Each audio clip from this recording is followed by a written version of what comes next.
Okay, so it's no secret that we're in a recession right now, with most asset prices also having plummeted from all-time highs reached in 2021. But what's important here is to understand how you can take action during this 2023 recession to make it out alive, but also further ahead than you were before. So in this video, I'll give you my 6-step blueprint that you can also implement in your own financial life over the next 2 to 3 years to lay down the foundation of generational wealth and a prosperous future for you and your family. Now, it should be made very clear here that market timing and making strategic financial decisions in any economic climate is generally seen as very difficult, if not outright impossible. So while today's video does outline a very clear path to financial success that literally anyone can follow, make sure you don't miss out on any of the intricacies of each step by watching the video all the way through. With that said, make yourself comfortable and let's get into it.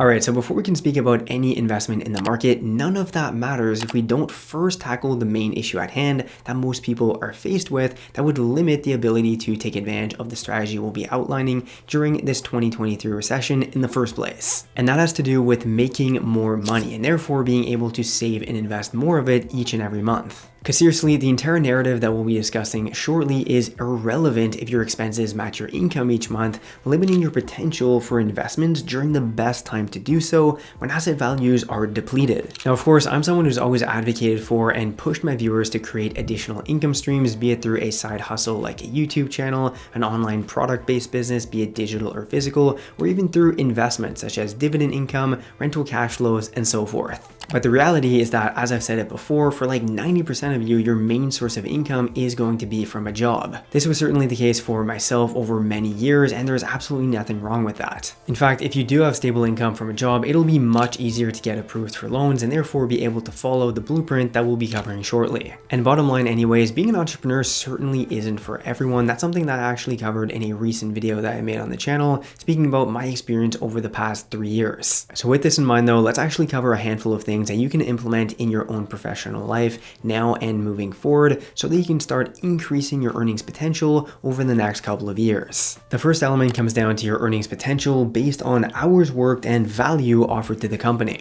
It's no secret that if you're currently working a job that's based on a fixed hourly rate, your earnings potential is severely limited by a glass ceiling based on the amount of hours you can actually put in. So if you're making $20 an hour, it's physically impossible for you to make $10,000 a month. That's just not going to happen. And it's for this reason that jobs like these rarely allow anyone to actually get ahead financially because there's no time leverage available to the worker. Bottom line, if you're currently working a job like this, really take the time to assess what your skills are so that you can ultimately quit and then actually focus on opportunities that allow for much more time leverage and therefore earnings potential. Where things start to get interesting for 90% of people who are working jobs is when you're working a job that's actually in line with your skill set and therefore you're able to be an entrepreneur for the company, meaning working for a company that actually values and rewards hard work through raises, salary increases, and potentially even larger commission checks. For example, one of my good friends started a sales job roughly 3 years ago with a decent base salary, but where things really start getting interesting is focusing on increasing the book of business, therefore creating more value for the company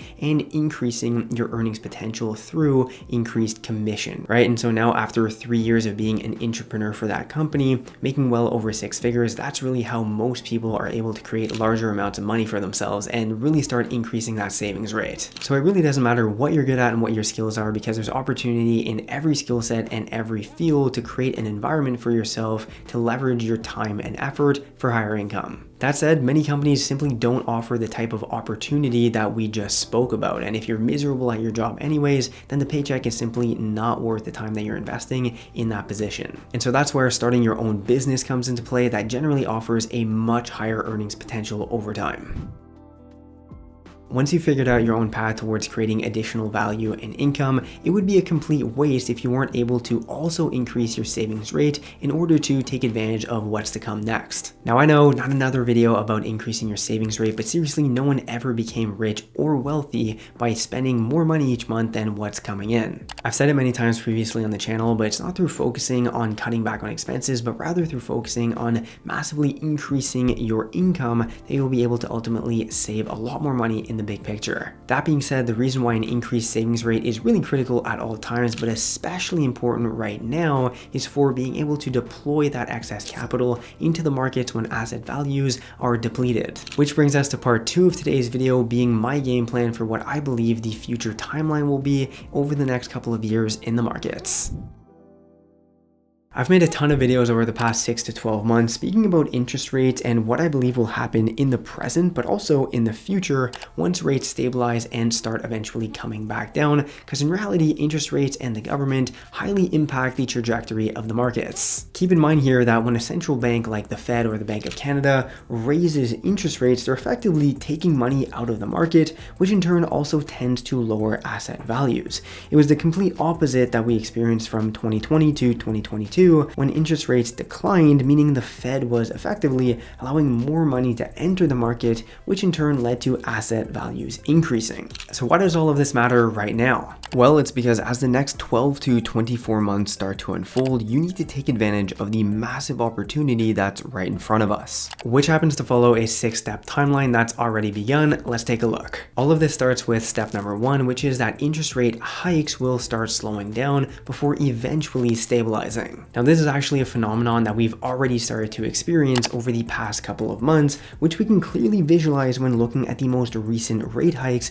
in the US, but also in Canada. So actually, I'm kind of even late to the party here with this video, but while we were seeing interest rate hikes as high as 75 basis points over the past 6 months, we can clearly see that the most recent rate hike was only 25 basis points. And while Jerome Powell from the US Fed has noted more hikes may be needed, the Bank of Canada has signaled that stabilization may already be on our doorstep. And let's actually take a step back here, because remember, a central bank's job is to keep an economy growing while still limiting inflation levels. So once inflation levels do come back down, which they already have started doing so, the Fed and Bank of Canada have started to achieve their goal and can cool off interest rates, which is positive for continued economic growth. Do keep in mind though that while stock and crypto markets are generally very quick to react to inflation-related news, other more illiquid asset classes such as real estate and businesses tend to take more time to acclimate to these changes, therefore seeing real changes to asset values only coming into effect several months down the line. So with this in mind, we can most likely expect to continue seeing relatively bearish sentiment felt across the market